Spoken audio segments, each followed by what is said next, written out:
नमस्कार दोस्तों, स्वागत है एक बार फिर से हमारे चैनल द वेद वॉइस में। दोस्तों, यदि आप अपने जीवन में कुछ नया सीखने की चाह रखते हैं तो हमारे चैनल को अभी सब्सक्राइब कर लें। दोस्तों, जन्माष्टमी पर अगर आपने यह उपाय कर लिया तो मैं ईश्वर की सौगंध खाता हूं, आपके घर से गरीबी दूर भाग जाएगी, आप रातों रात मालामाल हो जाएंगे। मैं भगवान कृष्ण की सौगंध खाता हूं। इस वीडियो को अंत तक देखें। आपका भाग्य ना चमक जाए तो मुझे बताना, लेकिन वीडियो पूरा ही देखना। एक लाइक जरूर करें। अगर आप भगवान कृष्ण से प्यार करते हैं, लड्डू गोपाल से प्यार करते हैं, राधा रानी से प्यार करते हैं, तो एक लाइक जरूर करना। जन्माष्टमी बार बार नहीं आती। सच्चे दिल से कमेंट बॉक्स में लिखे राधे राधे, जय श्री कृष्णा। दोस्तों, पंचांग के अनुसार इस साल भाद्रपद माह के कृष्ण पक्ष की अष्टमी तिथि की शुरुआत 26 अगस्त की रात 3:39 पर होगी। 27 अगस्त रात 2:19 पर इसका समापन होगा। ऐसे में 26 अगस्त 2024 के दिन कृष्ण जन्माष्टमी का व्रत रखा जाएगा। हर साल भाद्रपद मास के कृष्ण पक्ष की अष्टमी तिथि को कृष्ण जन्माष्टमी के रूप में मनाया जाता है। द्वापर में श्री कृष्ण परम पुरुषोत्तम भगवान का जन्म भाद्रपद की अष्टमी तिथि रोहिणी नक्षत्र और चंद्रमा वृषभ राशि में मध्य रात्रि में हुआ। उनके जन्म लेते ही दिशाएं स्वच्छ व प्रसन्न एवं समस्त पृथ्वी मंगलमय हो गई थी। विष्णु के अवतार श्री कृष्ण के प्रकट होते ही जेल की कोठरी में प्रकाश फैल गया। कृष्ण के प्राकट्य से स्वर्ग में देवताओं की धून दुबिया अपने आप बज उठी तथा सिद्ध और चारण भगवान के मंगलमय गुणों की स्तुति करने लगे। दोस्तों, जन्माष्टमी व्रत का महत्व शास्त्रों में जन्माष्टमी के व्रत को 1000 एकादशी व्रत के समान माना गया है। 100 बार गंगा स्नान करने का जो पुण्य मिलता है, मात्र जन्माष्टमी का व्रत करने से प्राप्त हो जाता है। जाप का अनंत गुना फल देने वाला जन्माष्टमी के दिन ध्यान, जाप और रात्रि जागरण का विशेष महत्व है। इसलिए जन्माष्टमी की रात में जागरण करके भगवान के भजन कीर्तन करने चाहिए। भविष्य पुराण में इस व्रत के संदर्भ में उल्लेख है कि जिस घर में यह देव का व्रत किया जाता है, वहां अकाल, मृत्यु, गर्भपात, किसी भी मां के बच्चे गर्भ में नहीं मरते, गर्भ ठहरता है। वैधव्य, दुर्भाग्य तथा कलह नहीं होती। जो एक बार भी इस व्रत को करता है, उसे श्री कृष्ण का आशीर्वाद प्राप्त होता है। वो प्राणी संसार के सभी सुखों को भोग कर विष्णु लोक में निवास करता है। जन्माष्टमी पूजन विधि।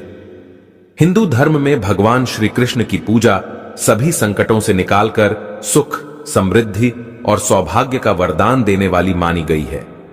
जन्माष्टमी के दिन प्रातः जल्दी उठकर स्नान आदि से निवृत्त होकर स्वच्छ वस्त्र धारण करें।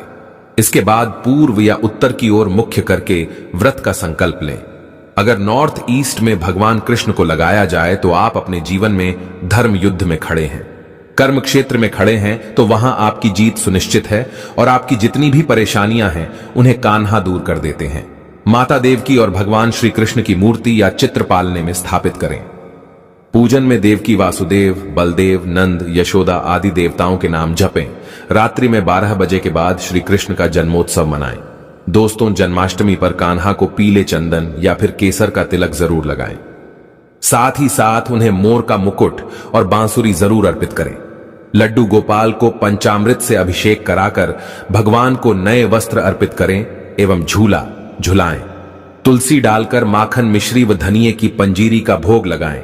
तत्पश्चात आरती करके प्रसाद को वितरित करें। दोस्तों, कृष्ण जन्माष्टमी कब है? पंचांग के अनुसार इस साल भाद्रपद माह के कृष्ण पक्ष की अष्टमी तिथि की शुरुआत 26 अगस्त की रात 3:39 पर होगी।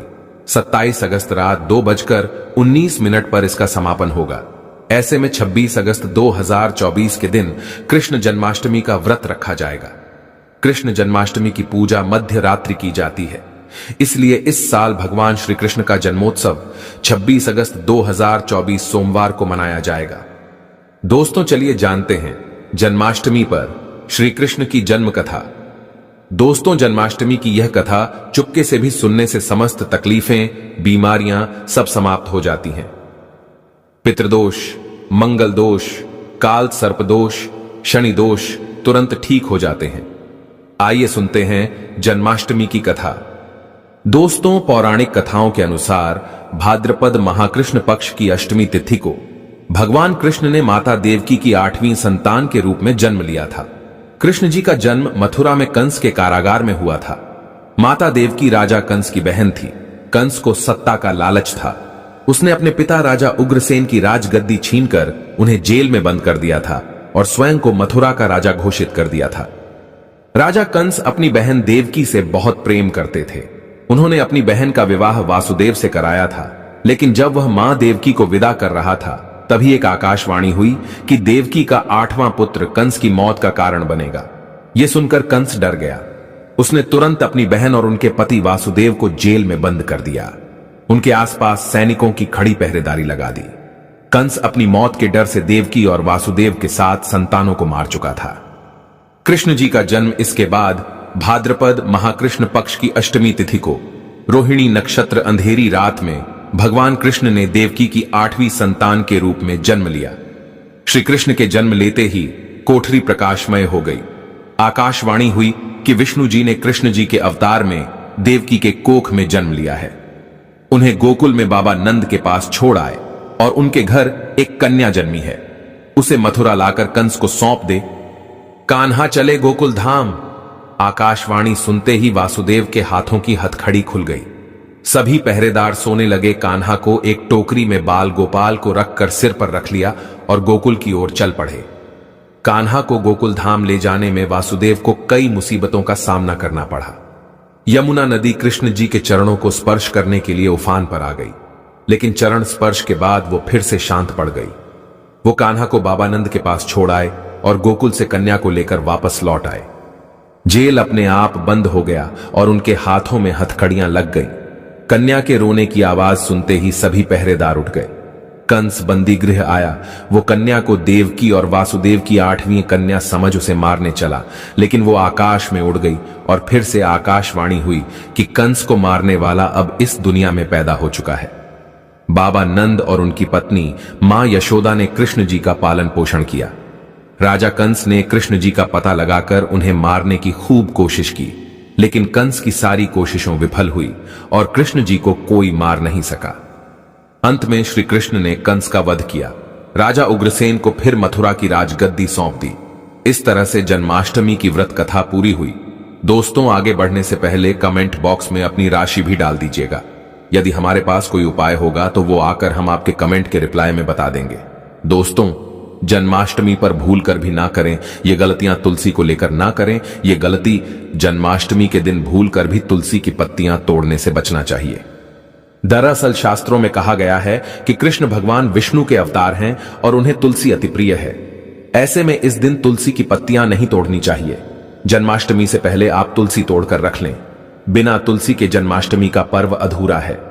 भगवान कृष्ण किसी भी ऐसे भोग को स्वीकार नहीं करते जिसमें तुलसी पत्र ना पड़ा हो। ऐसा भोग पाप के समान होता है, जहरीला माना जाता है। चावल खाना, ये बात तो सभी जानते हैं कि एकादशी के दिन चावल नहीं खाने चाहिए, लेकिन बहुत ही कम लोग जानते हैं कि जन्माष्टमी के दिन भी चावल को खाना वर्जित होता है।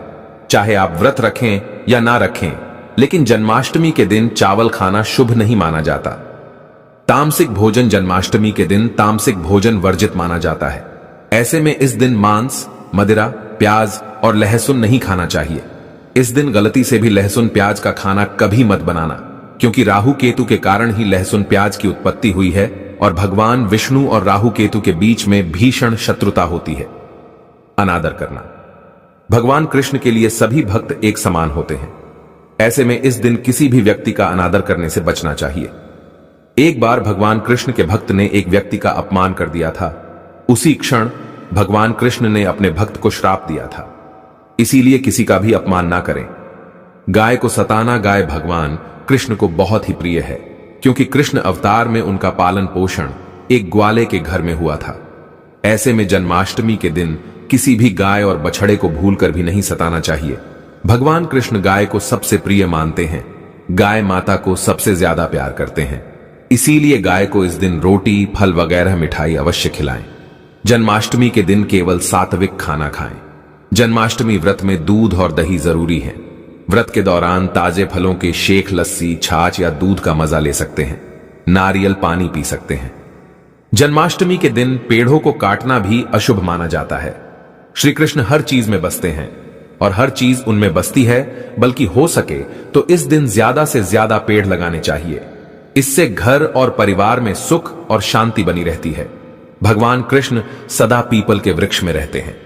पीपल वृक्ष पर जन्माष्टमी पर जल अवश्य अर्पित करें, इससे वो प्रसन्न जल्दी होते हैं। दोस्तों, जन्माष्टमी के दिन ब्रह्मचर्य का पालन करना अनिवार्य होता है। इस दिन पूरे पवित्र मन तन से भगवान की पूजा करनी चाहिए। कम से कम इस दिन पत्नी से दूर रहना चाहिए। जो पति पत्नी जन्माष्टमी पर एक दूसरे से दूर रहते और संयम और नियम का पालन करते हैं तो उन्हें एक सुशील और सुंदर पुत्र की प्राप्ति होती है। ऐसे बालक का मुख भगवान कृष्ण की तरह होता है और शरीर भगवान कृष्ण की तरह कोमल होता है। जो लोग इस दिन व्रत रखते हैं तो उन्हें रात में 12 बजे से पहले अपना व्रत नहीं खोलना चाहिए। उससे पहले व्रत खोलने से पूजा का फल नहीं मिलता है और व्रत भी अधूरा माना जाता है। जन्माष्टमी पर करें इन मंत्रों का जाप। भगवान कृष्ण की कृपा से आपकी समस्त गरीबी दूर हो जाएगी। आप धनवान हो जाएंगे, माला माल हो जाएंगे। आपके घर में राधा रानी की कृपा बरसेगी, माता लक्ष्मी की कृपा बरसेगी। दोस्तों, श्री कृष्ण मंत्र कृम कृष्णाय नम। भगवान श्री कृष्ण के इस मंत्र का जाप करने से धन धान्य की प्राप्ति होती है। ऐसे में जन्माष्टमी के विशेष अवसर पर इस मंत्र का जाप करने से साधक को शुभ फलों की प्राप्ति होती है। हरे कृष्णा कृष्णा कृष्णा हरे हरे, हरे राम राम राम हरे हरे करने से भगवान कृष्ण के कान खड़े हो जाते हैं। वो भक्त की पुकार अवश्य सुनते हैं। कम से कम इसका जाप 21 बार अवश्य करें या 108 बार भी आप कर सकते हैं। बहुत ही शुभ माना जाता है। दोस्तों, जन्माष्टमी पर जो स्त्री भगवान लड्डू गोपाल को झूला झुलाती है उसे अनंत काल तक बांझपन का सामना नहीं करना पड़ता है।